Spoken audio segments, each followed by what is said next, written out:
चमचमाते रास्तों पर महारत का मुजाहरा। सहराए चोलिस्तान में 16वीं जीप रैली का मैदान सज गया।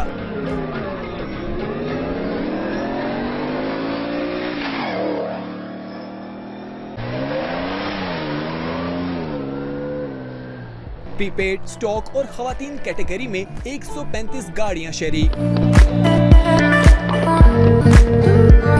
क्वालिफाइंग राउंड में साहबजादा सुल्तान बाजी ले गए।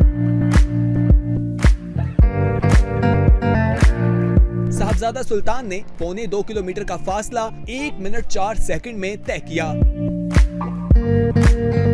खवातीन खिलाड़ियों में सलमा मरवत पहले नंबर पर आईं, दूसरे नंबर पर तशना पटेल, जबकि माहम रियाज का तीसरा नंबर रहा।